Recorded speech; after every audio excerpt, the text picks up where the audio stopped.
예수님께서도 여러분을 보실 때 얼굴 보지 않아요. 신앙의 경륜을 보지도 않아요. 직분을 보지도 않아요. 예수님은 기준이 열매입니다. 무화과 나무를 보시고 이파리가 무성했을 때 보기는 좋지만 열매가 없구나 저주했어요. 그랬더니 그 나무가 바싹 말라버렸죠.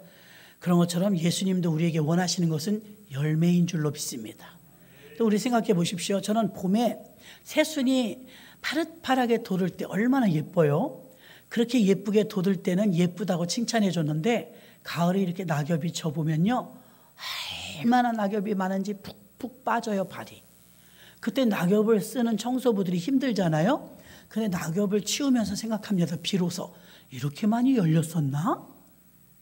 봄에 열릴 때 이렇게 많은 줄 몰랐는데 가을에 보니까 산더미 같아요. 이렇게 많았었구나. 그런데 그 대부분의 나뭇잎사계들은요, 열매가 없지요. 예수님은요, 포도나무의 비유를 통해서 더 과실을 맺게 하려 하여 그랬습니다. 그러니까 예수님의 주목은 언제나 어디에 주목하느냐? 열매인 줄로 믿습니다. 여러분들이 눈물을 흘리며 씨를 뿌리는 그건 과정이고요. 그 뒤에는 반드시 열매를 거두게 될 줄로 믿습니다. 그래서 그것이 정답이에요. 열매죠. 또 하나님은 우리에게 기독교의 첫 출발은요, 첫 발견, 첫 고백, 첫 만남, 첫 것, 하나님은 또 첫 것에 많은 관심을 가지고 계십니다. 그래서 첫 것은 하나님 것임을 아시기를 바랍니다. 그래서 처음을 참 중요하게 여기는데요, 대부분의 사람들은요, 하나님을 믿을 때 사실은 삶의 질적인 향상, 단순히 사람들은 경제적으로 윤택하게 만들고 삶의 수준을 높여주기 위해서 하나님을 우리가 믿을 때 우리의 요구사항이 더 잘 들어지기 위해서 하나님이 필요한 사람이 많다는 것입니다. 그러나 하나님은 기독교의 첫 출발이 무엇이냐면 자기 발견입니다. 자기 발견. 사람은 귀한 가치를 알 때 그 가치에 대해서 더 열망하게 됩니다. 우리가 죄인이란 사실을 알 때 구원이 너무나 필요한 것이죠. 구원이 필요한 것이에요. 그런데 우리가 죄인이란 의식 자체가 없으면 구원에 대한 감각이 없습니다. 기독교의 출발이 자기 발견인 것처럼 바울도 다메섹에서 자기를 발견하게 되죠. 자기는 자기 딴에는 되게 잘 믿는 줄 알았어요. 이 세상에서 하나님을 자기가 두 번째로 가라면 서러울 정도로 하나님을 잘 믿는 바리새인인 줄 알았지만 세상에 하나님이신 예수님한테 책망 듣잖아요. 그러니까 우리의 판단 기준은 우리가 아니고 자기 자신이 아니에요. 나 정도면 괜찮지가 아니라 주님이 기준입니다. 주님이 기준이에요. 그래서 인간은 나는 누구인가를 한번 생각해 봐야 합니다. 기독교는 나는 누구인가를 묻는 종교이죠. 아담을 만드시고 아담이 범죄하고 난 뒤에 아담아 어디 있느냐 주님이 부르셨어요. 창세기 3장 9절입니다. 아담아 어디 있느냐는 장소를 물어본 게 아니에요. 아담아 아담아 네가 어디 있느냐. 여기 물어볼 때 저와 여러분 자유로울 사람 많지 않습니다. 몸은 교회에 있지만 마음이 어디 있습니까? 이건 어떤 장소를 말하는 게 아니며 중심을 묻는 것입니다. 너는 지금 어디 있느냐. 하나님은 지금 아담에게 장소를 물어본 게 아니라 너 중심이 어디 있느냐는 것입니다. 아담아 내가 어디 있느냐. 범죄한 아담으로부터 오늘에 이르기까지 하나님은 계속해서 한 사람 한 사람을 찾고 계세요. 아담아 네가 어디 있느냐. 세상에 있습니다. 죄 가운데 있습니다. 주님을 떠났습니다. 각종 이유와 핑계는 많겠지요. 그러나 하나님은 우리를 그렇게 한 사람 한 사람 찾아내신 것입니다. 아담아 내가 어디 있느냐. 99마리를 들에 두고 한 마리 양을 찾아서 그 양이 우리들인 줄로 믿습니다. 인간은 항상 여기서부터 출발해. 나는 누구인가. 이름을 묻는 게 아니잖아요. 나의 이력 프로필을 묻는 게 아니에요. 여러분 대통령을 맨날 말합니다. 문재인 대통령, 이명박 대통령, 박근혜 대통령. 나름 우리 5, 60대 이상 됐으면 대통령 저도 다 알아요. 한 명도 안 빼고. 우리나라 역사가 짧아서. 그 이력을 묻는 게 아니잖아요. 대통령 다 알지만 대통령이 나를 몰라요. 전직 대통령을 포함하여. 그건 아는 게 아니에요. 하나님을 모르는 사람이 세상 천지 어디 있어요? 그게 아는 거예요? 저와 여러분처럼 하나님을 의지하고 의뢰하며 그분의 뜻대로 살려고 몸부림치는 게 하나님을 아는 겁니다. 관계를 말하는 거예요. 관계. 나는 누구인가? 그러면 답이 어떻게 나와야 되느냐? 나는 누구인가? 아무개가 아니라 아무개입니다. 이름을 묻는 게 아니에요. 나는 누구인가? 그러면 생각해 봐야 되잖아. 나는 누구지? 기독교는 여기서부터 출발하는 거예요. 철학자만 논하는 게 아니라 나는 누구인가? 나는 죄인입니다. 죄인. 낮에하고 좀 연결이 되는데요. 낮에도 김씨, 이씨, 박씨는 내 의지와 상관없이 우리가 고를 수 없는 거, 선택할 수 없는 거 두 가지. 국적. 국가를 내가 선택하지 못해요. 부모. 자식은 내 마음대로 결정할 수 있지만 부모는 내 마음대로 결정 못해요. 결혼은 내 마음대로 고를 수 있지만 부모는 내 마음대로 못 골라요. 우리가 할 수 있는 게 있고 할 수 없는 게 있다 이 말입니다. 로마서 5장 19절은 한 사람이 순종치 아니함으로 많은 사람이 죄인 된 것 같이 한 사람이 순종하심으로 많은 사람이 의인이 되리라. 아멘. 결국 우리는 누구냐면 죄인이더라는 거예요. 죄인. DNA 속에 아담의 피로부터 내려온 원죄가 있더라는 것이에요. 그래서 답을 하는 거죠. 내가 묻고 내가 답하는 거예요. 나는 누구인가? 아, 난 죄인일세? 이거 깨닫는 것도 굉장히 어려워요. 아, 나 죄인이구나. 여러분 죄인임을 인정하십니까? 죄인이라고 출발하지 않으면 주님이 안 필요해요. 죄인이라고 인정해야 구원이 감격스러운 거예요. 아니 죄인이 아닌데 무슨 구원이 필요가 있어요? 죄인이라는 것입니다. 그리고 죄인이면 어떻게 되느냐? 죄를 해결할 분을 찾아야 된다는 숙제가 생겨요. 내 힘으로 안 되니까. 병원에 가도 법원에 가도 늘 말씀드려요. 우리가 사람을 죽였는데 죄값을 치르고 나왔어도 우리 죄가 없어지는 건 아니에요. 교도소에 가서 죄값을 치르고 나왔다고 죄가 없어지는 게 아니에요. 죄는 그대로 있어요.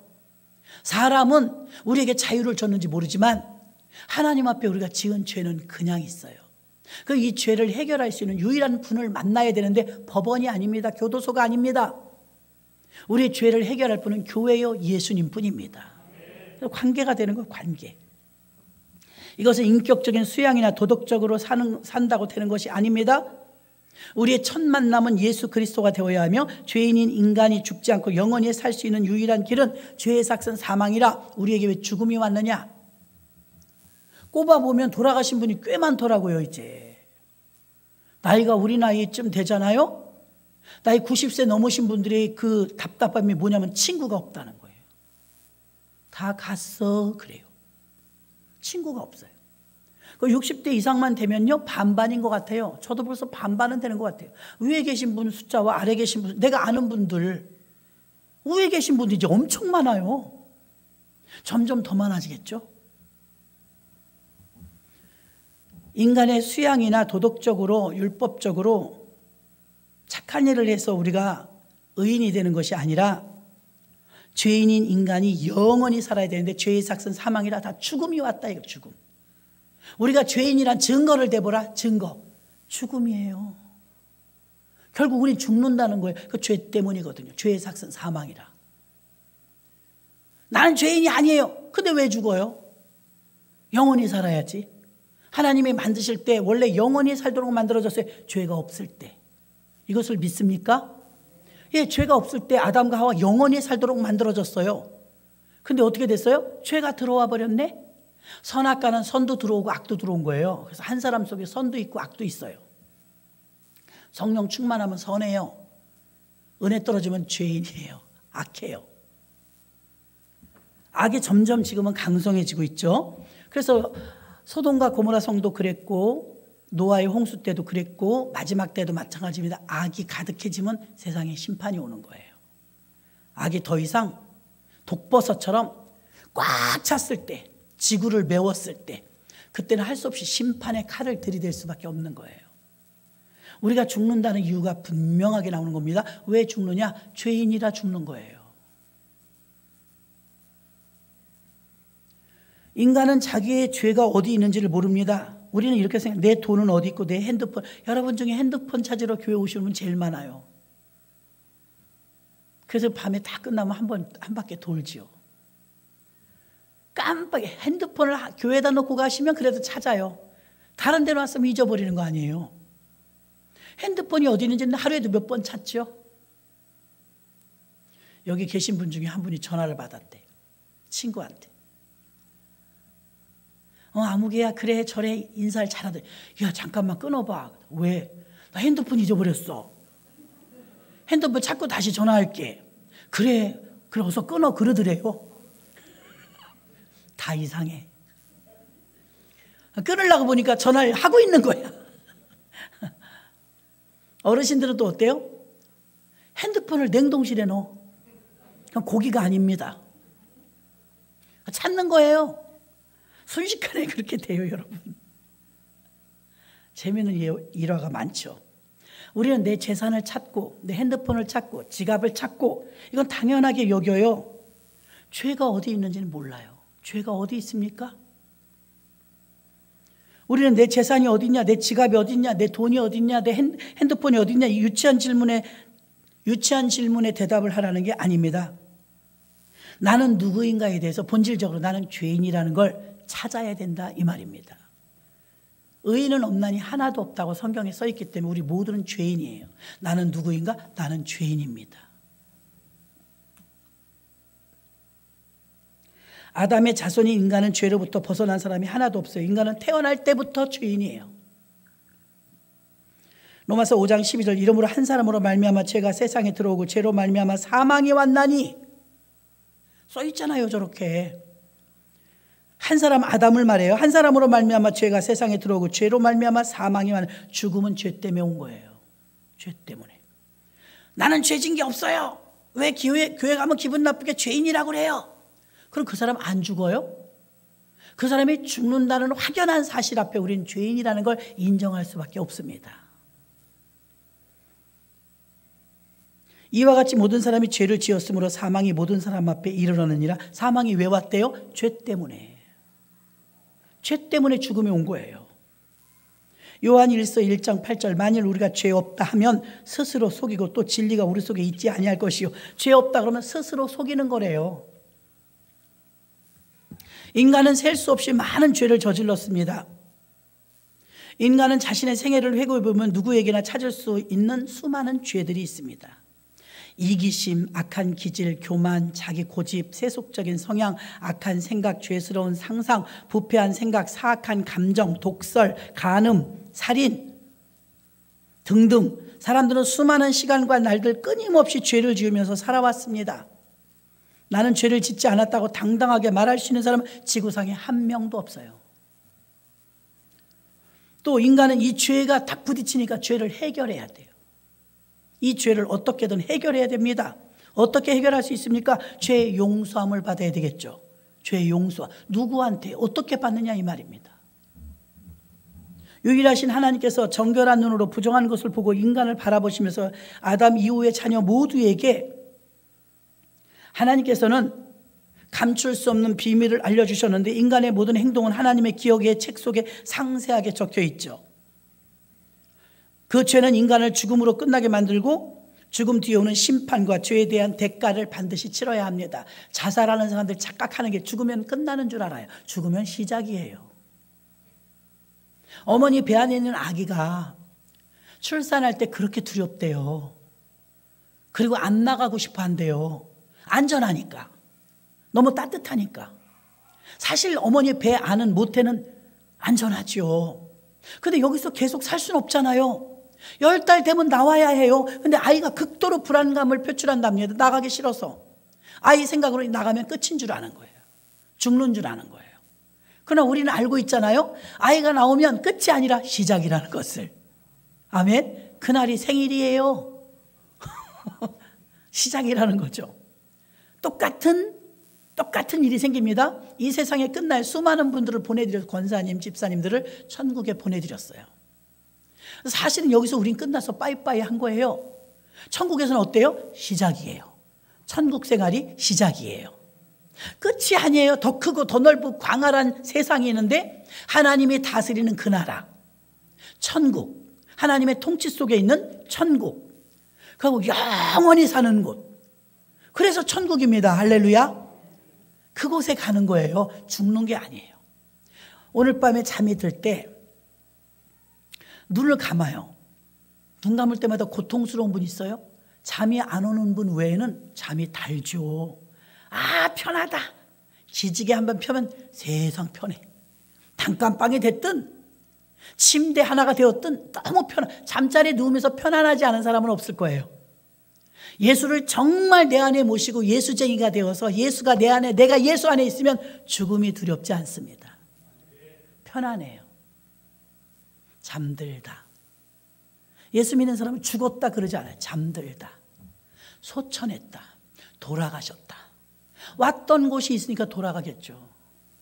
왔던 곳이 있으니까. 우리가 죽는다는 이 기정사실 앞에 우리가 죄인이라는 걸 고백하는 거예요. 죄가 없으면 영원히 살아요. 죄 때문에 사망이 온 거예요. 그럼 죄 때문에 고민이 생긴 거예요. 그럼 어떡하지? 이 죄를 알고 짓고 모르고 지은 죄 원죄까지 있으니 이 죄를 어떻게 하지?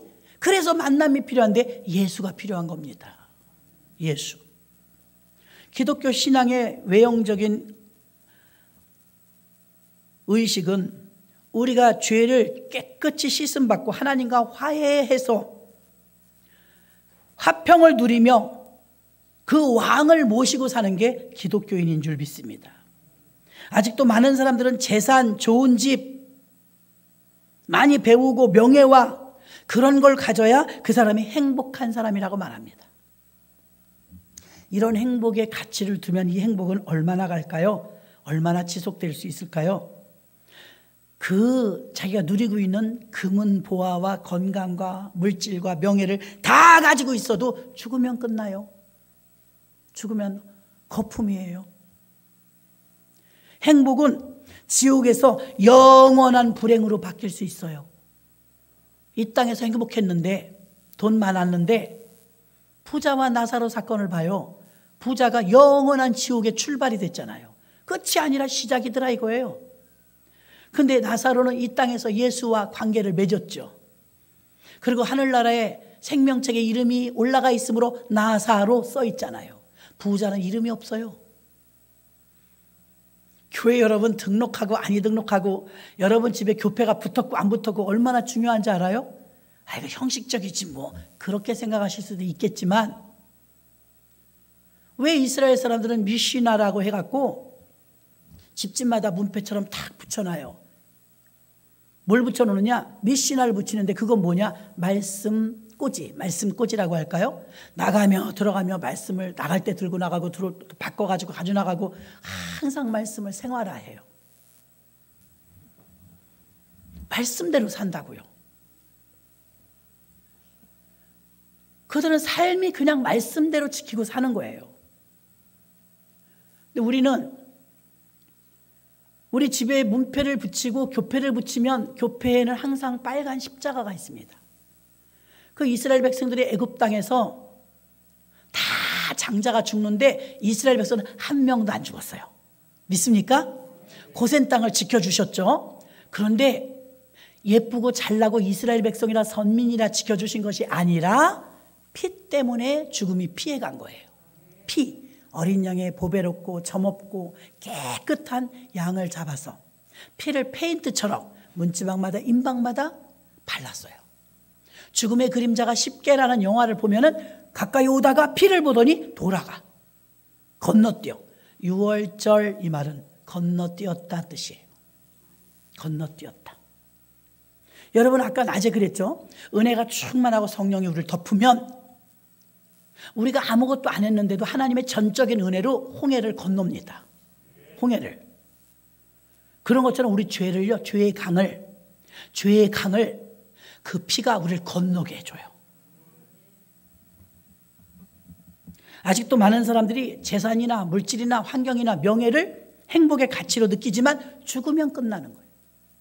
연속되지 못해요. 행복은 지옥에서 영원한 불행으로 바뀐다고 그랬습니다. 시편 32편 1절로 2절. 허물의 사함을 얻고 그 죄의 가리움을 받는 자는 복이 있도다. 마음에 간사가 없고 여호와께 정죄를 당치 않은 자는 복이 있도다. 죄의 가리움과 허물의 사함을 받는 자 다윗의 시인데요. 하나님이 이걸 통과시켜 주었다는 것이 죄를 건너뛰게 해주셨다 이 말입니다. 그러니까 살인죄나 간음죄를 지었어도 죄인이지만 다윗은 용서함을 받았어요. 저와 여러분의 숙제가 여기는, 죄는 다 죄인이지만 죄에 대해서 고민하고 슬퍼하며 이걸 부딪히고 이 문제를 해결하려고 몸부림치면 우리의 죄를 용서해 줄 수 있는 분을 만나게 됩니다. 그럼 우리가 뭐 선생님이나 세상적인 어떤 경륜이 높은 사람이 아니라 구세주 예수 그리스도입니다. 그분을 만나면 우리는 죄의 가리움을 받습니다. 사람에게 진정한 행복이 무엇입니까? 진정한 행복은 영원해야 돼요.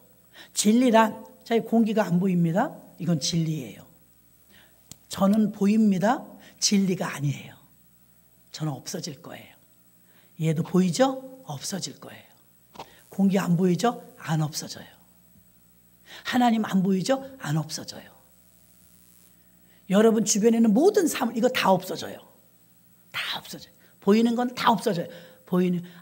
여러분, 안 보이는 게 진리입니다. 진리. 사랑 속에 있죠. 안 보여요.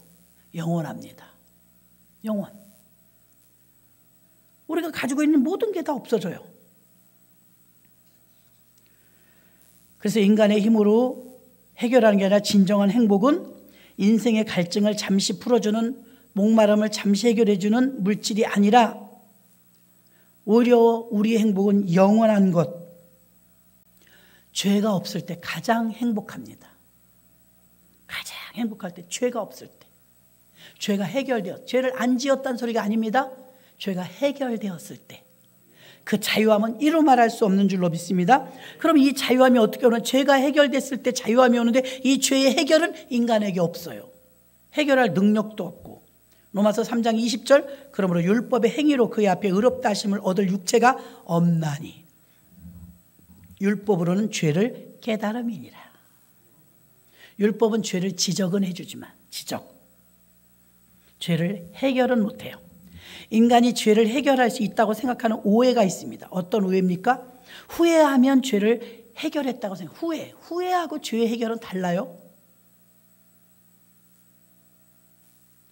가룟 유다도 후회했어요. 회개하진 않았어요. 회개라는 건 참 특이합니다. 이 벽에 낙서가 많이 돼 있어도요, 흰 페인트를 칠하면 깨끗해집니다. 우리가 주홍 같은 죄라도, 먹보다 검은 죄라도 보혈이 덮어지면, 여러분 실험을 해보셨습니까? 셀로판 종이 빨간색을 가지고 자동차에 올려놓고 빨간 조명이 있는 지하차도를 들어가 보세요. 셀로판 종이가 하얗게 보입니다. 저는 사서 해봤어요. 해봐요. 붉은 피를 통과한 붉은 종이는 흰색이 되더라고요. 우리의 죄가 피같이 붉어도 주의 보혈의 피를 거치면 하얘집니다. 그래서 주홍 같은 붉은 죄, 먹보다도 검은 죄가 양털같이 휘어질 것이요. 이걸 믿으시길 바랍니다. 이런 능력이 어디가 있어요, 우리가요? 후회한다고 우리는 죄가 해결되는 게 아닙니다. 생활을 고친다고 죄가 해결되는 게 아닙니다. 부지런히 살아야 되겠어. 착하게 살아야 되겠어. 그런다고 죄가 없어지는 건, 외형적인 모습이 변했다고 죄가 없어지는 것도 아닙니다. 종교의식, 종교 형식을 열심히 참석하면 죄가 없어질까요? 교회 한 번도 안 빠지고, 종교의식을 한 번도 안 거르고, 그러면 죄가 없어질까요? 아니요. 오직 구원은 믿음으로 받기 때문에 행위는 물질적인, 육신적인 복은 받을 수 있을지 모르지만 죄를 없애지는 못합니다. 또 어떤 사람은 사물을 대신하여 죄를 정결하게 한다고 생각합니다. 사물, 내가 성직자가 된다든지 아니면 뭐 예물을 크게 바친다든지 그럼 죄가 없어진다. 그렇지 않아요. 아무리 가톨릭 같은 데서는 고해성사를 하죠. 고해성사를 하면 칸막이 속에 들어가서 신부에게 자기 죄를 다 고해요. 그럼 신부가 그 죄를 다 듣고 판단해요. 그래서 정해줍니다. 대죄, 중죄, 소죄, 죄의 경중을 정해줘요. 말이 됩니까, 여러분? 베드로 전후서를 읽어보면 지금 우리는 만인 제사장 제도에 살고 있기 때문에 저와 여러분이 서빙하는 자, 즉 저와 여러분이 하나님을 직접 만나는 제사장이 된 줄로 믿습니다. 직접 나아갈 수 있는 바르고 빠른 길이 열렸으니 예수님이 휘장을 찢어 자신의 육체를 곁들여서 휘장을 찢어서 지성소에 들어갈 수 있는 권한이 생겨버렸어요. 그 영종도가 예전에 같으면 배 타고 갔지만 지금은 그냥 차로 갑니다. 누가 지금 배 타고 가요? 너무 힘들죠. 예수님 때문에 우리가 지금 얼마나 편해진지 아십니까? 구약 같으면 1년에 한 번씩 여러분 소, 염소, 양 속죄일 날 오면 거기 안수합니다. 큰 돈인데 소 한 마리 1,000만 원 한대 지금. 1,000만 원을 갖고 왔어. 갖고 소 위에다 안수해요. 김민숙이 지은 죄를 얘가 지고 갑니다. 안수하면 이게 전이 돼. 내 죄가 얘 가져가는 거예요. 동물이. 그리고 그 지켜보게 합니다. 구약 제사법을 보면 같이 잡아요. 제사장하고. 각을 떠요. 갖고 번제단 위에 올려놔요. 그러면 갈비 타는 냄새처럼 불을 태우면 냄새가 날 거 아닙니까? 그럼 피는 땅에 쏟고요. 그 다음에 불이 올라와갖고 이 재물이 막 타면 연기가 올라가면서 고기 냄새가 활활 올라가잖아요. 번제, 올라간다 이런 뜻이에요. 올라간다. 그럼 번제물이 살라지면서 하나님이 킁킁 흠양하시는 거예요. 냄새로 드시는 거예요. 저와 여러분이 드린 재물을 드시는 거예요. 그때 이 재물이 양이 됐든 염소가 됐다고 치십시다. 그 염소에다 내 죄를 전가시켜서 제사 드리고 각을 뜰 때 염소가 아무리 말 못하는 짐승이라도 눈물을 뚝뚝 흘리면서 그렇게 운대요. 소는 말할 것도 없어. 끌고 갈 수가 없어. 소를 드리려면 소가 고집이 또 얼마나 세요? 고집 세면 소고집이라고 그러잖아. 발을 피가 나도록 버틴대요. 그럼 이제 죄 지은 사람이 숙연해지는 거예요. 아무리 짐승이지만 미안하다. 내가 죽어야 되는데 네가 죽는데 야 너도 짐승이다 죽기 싫어서 이렇게 우는구나. 다시는 죄 짓지 말아야 되겠다. 내 죄 때문에 얘가 죽네. 저렇게 눈물을 흘리면서 아무리 인간이 강박해도요 나 때문에 죽는 그 양이나 염소나 소 앞에서요 숙연해지는 거예요. 아 죄가 호락호락한 게 아니구나. 죄 지으면 이렇게 누군가가 대가를 지불하는구나. 그걸 1년에 한 번씩 했어요. 지금은 왜 안 하느냐? 예수님이 보라 세상 죄를 지고 가는 하나님의 어린 양이로다. 예수님이 단번에 드려주신 양이 되셔갖고 짐승은 1년에 한 번을 우리 죄를 탕감하기도 정말 약했어요. 그 재물이. 근데 예수님은 점없고 흠없는 사람으로 오셔서 하나님의 아들이시잖아요. 그 보배로운 보혈의 피를 흘려주심으로 전에 지은 죄, 나중에 지은 죄, 지금 지은 죄까지 모든 죄를 다 탕감하고도 남는 그런 큰 주님의 피의 효력 때문에 지금은 단번에 드려진 제사 때문에 매년 제사를 안 드리는 거예요. 아멘. 그래서 저와 여러분이 그 어떤 것으로 후회한다고 되는 것도 아니고 생활 습관을 고친다고 되는 것도 아니고 종교 활동을 열심히 한다고 되는 것도 아니고 어떤 사물을 대신 갖다 들이대서 더 바친다고 되는 것도 아니고 그렇게 갖고는 죄를 해결하지 못해요. 또 가끔 우리가 의식적으로 하지만 어린이들을 데리고 수련회 같은 데 갔을 때 종이에다 죄를 적으라고 합니다. 그리고 태워요. 그런다가 죄가 없어져요? 의미만 부여할 뿐이지 사실은 진심으로 회개하지 않으면 죄는 없어지지 않아요. 인격적으로 주 예수 그리스도의 십자가에서 흘리신 보혈의 피를 내가 모셔드리고 받아들이면 죄가 사해지는 거예요.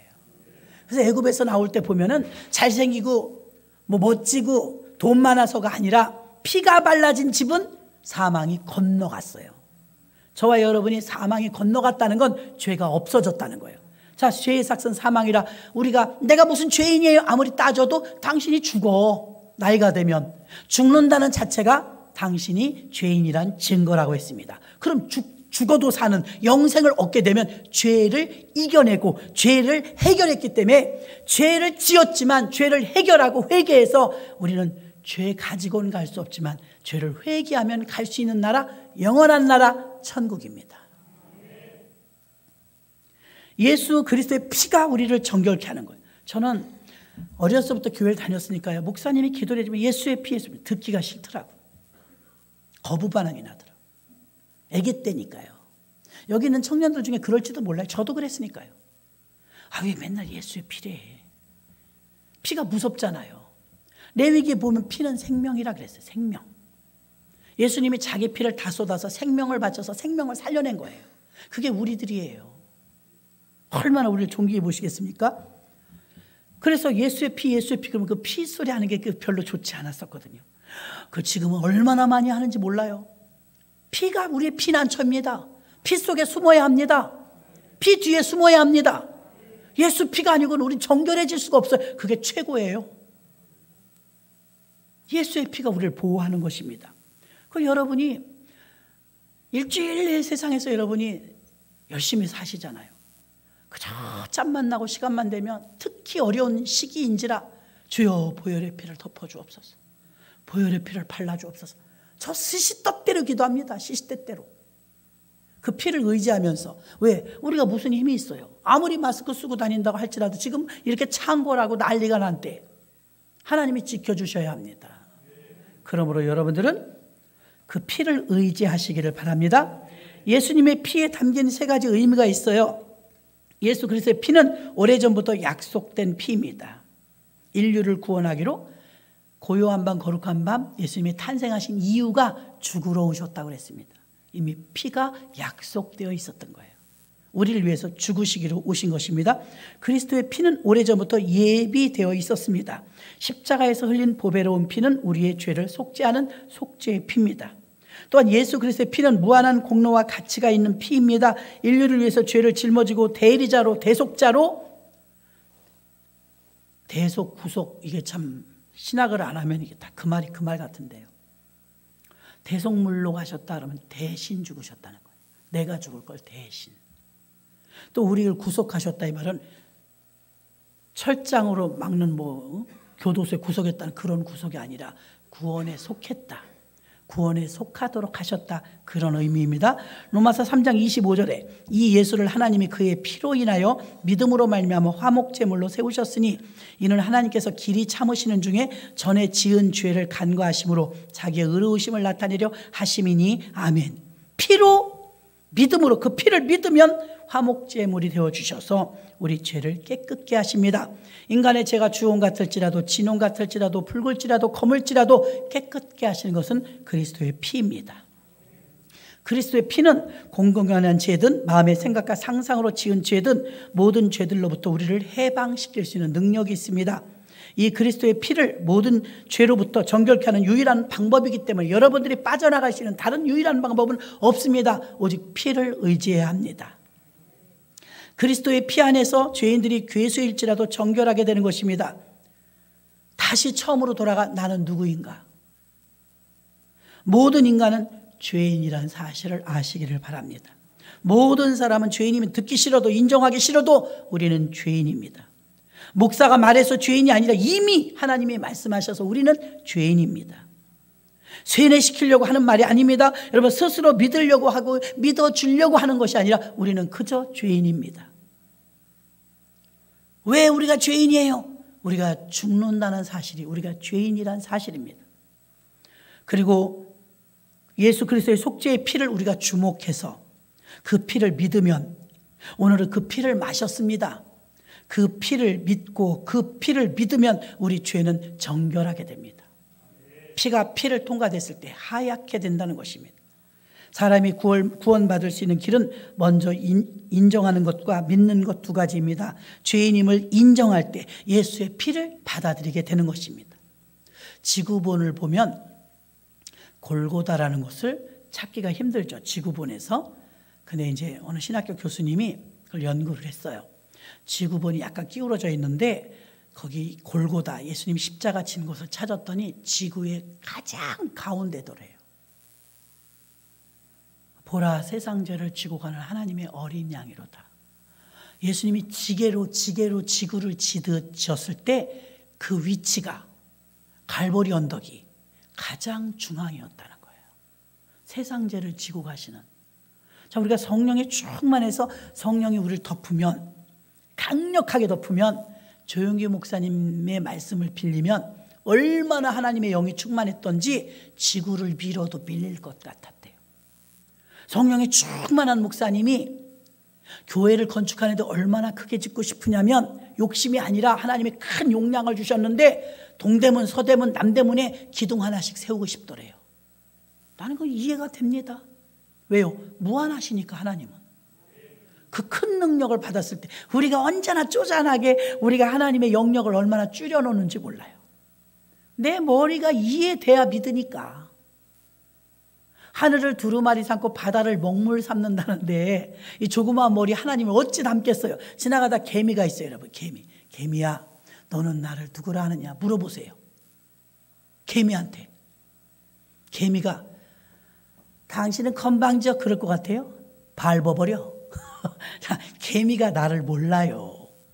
감히 그깟 개미가 나를 어찌 다 알겠어요? 우리가 그래요. 하나님 있으면 나와봐. 웃겨요. 그런 사람 많아요. 하나님 있으면 나와봐. 왜 자기한테 하나님이심을 드러내야 돼? 믿는 사람한테 드러내기도 바쁜데 자기 시험거리에 왜 하나님이 놀아놔야 돼요? 예수님 십자가 달리실 때 그러잖아요. 조롱하면서 뛰어내려와봐. 그럼 믿어줄게. 뭐더러 그래야 돼요? 그동안 기적을 보여준 게 적어요? 죽은 자를 살리고 앉은 병 일으키고 병든 자 고치고. 아니 어떻게 더 보여줘요? 이제 마지막까지 쫓아와서도 그러잖아요. 십자가에서 내려오라. 그럼 내가 믿겠노라. 안 믿어도 돼요. 그거 증거한다고 주님이 지금 그 사람한테 보여주려고 한번 내려왔다 올라가요? 예수님은 예수님의 길을 가실 뿐이에요. 믿고 아니 믿고는 그의 복이죠. 그러니 저와 여러분이 아까도 말씀하신 것처럼 처녀의 몸에서 예수가 나셨다는 걸 믿는다니 이 또한 축복입니다. 안 믿어져서 못 들어오는 거예요. 우리는 믿어져서 들어와 있는 거고요. 그래 선택받았으니 얼마나 감사합니까? 죄인임을 인정하고 예수님의 피를 믿는 것입니다. 아직도 우리를 괴롭히는 문제가 있다면 죄는 지금 어디 있을까요? 죄는 어디 있을까요? 당신의 죄는 어디에 있습니까? 아직도 당신을 괴롭히고 있습니까? 아직도 당신을 끌고 다니고 있습니까? 이제 선언하십시오. 나사렛 예수의 피로 물러가라고. 여러분이 선포해야 돼요. 선포. 죄가 끌고 가는 대로 끌려가요. 애기들을 키워보니까 애기들이 하자는 대로 가면 끌려다니더만요. 장난감 사줘요. 그럼 장난감 사줘. 심하려요. 그럼 심하려한테 가야 되고. 저거 먹을래요. 이거 먹을래요. 냉장고 열고 서 있어. 한무 세월. 하자는 대로 하면 어른이 끌려다녀야 돼요. 여러분 예수 믿으면서 그 마귀한테 끌려다니는 사람 얼마나 많아요? 여러분 코로나는요. 과대평가도 안 되지만 과소평가에도 안 되고 무서워하지 마세요. 무서워하지 마세요. 그래 여러분이 자유롭죠. 또 우리 두란노 처치 플랜터 훈련학교가 이제 2주 남았어요. 10주간에는 10주간. 우리가 한번 항상 끝날 때마다 국내 성지 순례를 가든 우리가 행사를 하잖아요. 워크숍을 하든. 근데 이 원치 않는 오미크론인지 무엇이겠는가 왔어요. 그래서 1월 달로 미룹니다. 아까 물어보니까 많은 분들 중에 반이 오미크론 끝난 다음에 단합대회 하자. 그래서 그러기로 했습니다.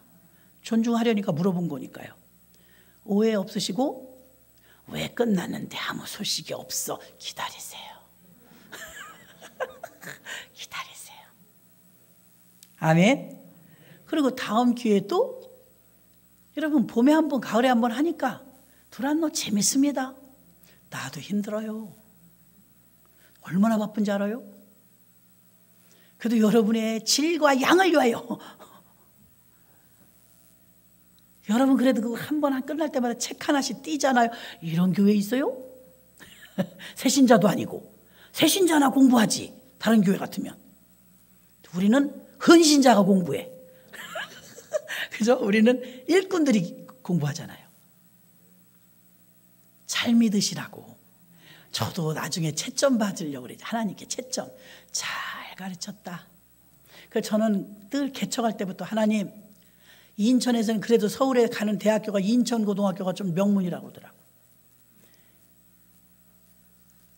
근데 인천고에서도 서울대, 연대, 고대를 얼마 못 가. 서울대, 연대, 고대 가면 상위 3% 이상이라 공부 무진장 잘해야 갑니다.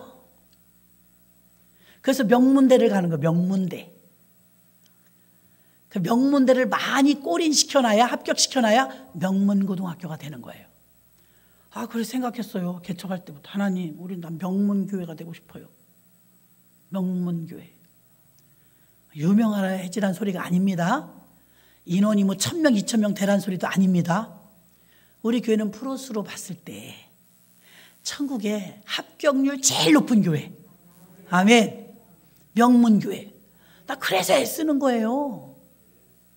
그래야 주님께 나중에 잘했다, 잘하였다, 나 착하고 충성된 종아, 그러실 거 아닙니까?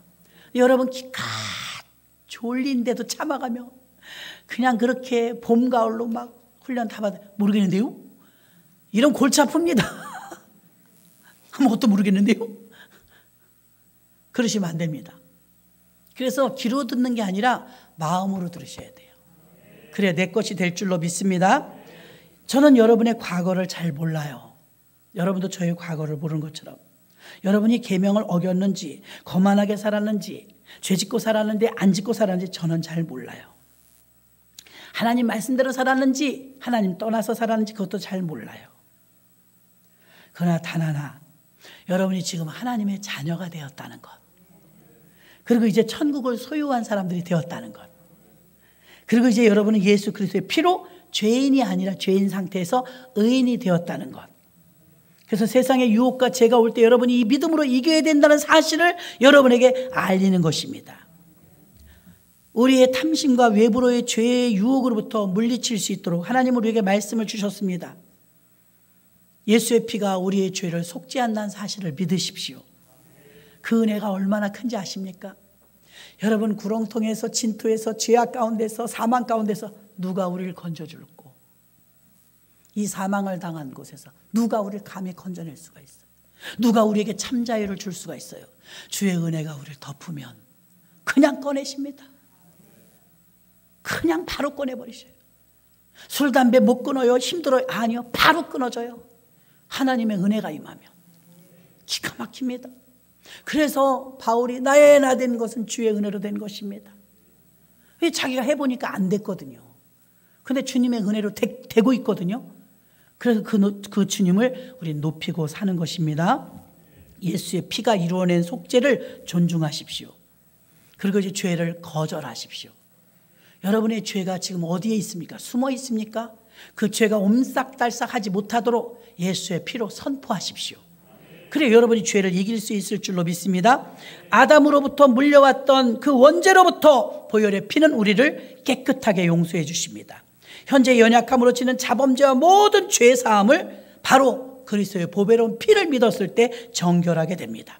마지막 장차 심판대에 가서도 우리는 그리스도의 피를 믿는다고 고백하면 우리는 통과가 될 것입니다. 사도 베드로는 말하기를 은과 금같이 없어질 것으로 베드로전서 1장 18절에 너희가 알거니와 너희 조상의 유전한 망령된 행실에서 구속된 것은 은이나 금같이 없어질 것으로 한 것이 아니요 보배로운 피로 됐다고 말하고 있습니다. 그리스도의 피는 우리 죄를 사면해주고 죄의 권세로부터 자유를 주며 우리에게 영생을 선물로 주고 죄로부터 승리를 주는 걸 믿으시기를 바랍니다. 사도 바울은 갈라디아서 2장 20절에서 내가 그리스도와 함께 십자가에 못 박혔나니 그런즉 이제는 내가 산 것이 아니오 내 안에 그리스도께서 사신 것이라. 이제 내가 육체 가운데 사는 것은 나를 사랑하사 나를 위하여 자기 몸을 버리신 하나님의 아들을 믿는 믿음 안에서 사는 것이라 라고 고백했습니다. 그리스도의 보혈의 은혜는 소망을 줍니다. 우리에게 용기와 힘을 줍니다. 그리스도의 피는 우리에게 능력을 줍니다. 신앙 최고의 열매는 구원의 열매입니다. 여러분은 구원 받으셨습니까? 이 구원이 얼마나 최대의 축복인지 아시고 구원의 열매를 완성하시는 우리 모두가 되시기를 주님의 이름으로 축원합니다. 하나님 감사합니다. 범사에 감사드리며 이경신 집사님 감사함을 올렸습니다. 유철재 안수 집사님 범사에 감사합니다. 성령 충만 주옵소서 가족이 올리셨습니다. 범사에 감사합니다. 지혜와 은사 성령 충만 주옵소서 유찬영 올렸습니다. 1교구 2구역 구역님을 올렸습니다. 이렇게 아름다운 꽃을 올리며 오늘 또 혼사를 치른 가정에서 우리에게 떡을 대접해 주시며 각양의 모습으로 순종하시고 충성하십니다. 조르디아 권사님께서 대형 트리를 주문해 놓으셨고 하나는 벌써 와서 1층에 설치가 되었습니다. 우리가 이렇게 크리스마스 트리도 하고 전등도 다 붙이고 했지만 올해는 또 새로운 트리를 준비하여서 예수님의 성탄을 축하해 주니 마음이 얼마나 기쁜지 모르겠습니다. 하나님 아름답고 튼튼하게 잘 세워지게 하시고 많은 사람 앞에 빛을 밝히는 트리가 되어져서 예수가 태어나셨다고 소식을 알리는 그런 무언의 빛으로 예수를 나타내는 귀한 트리가 될 수 있도록 도와주시고 아버지 힘껏 주님 앞에 심은 손길들 일일이 기억하시고 흔들어 차고 넘치도록 복 주옵소서. 또 김혜희 권사님과 김미 전도사님께서 저렇게 유아실과 또 카페 아름답게 트리를 해주셨습니다. 감사합니다. 영광 받으시고 우리 청년들이 오늘 강단에 이렇게 작년에 우리가 준비했던 트리를 다시 올려서 주님께 영광 올립니다. 하나님 반짝반짝 빛나고 이 빛으로 세상에 밝히는 것은 교회와 우리에게 주신 사명이요 미션이기 때문에 하나님 세상을 향해서 빛을 밝히라는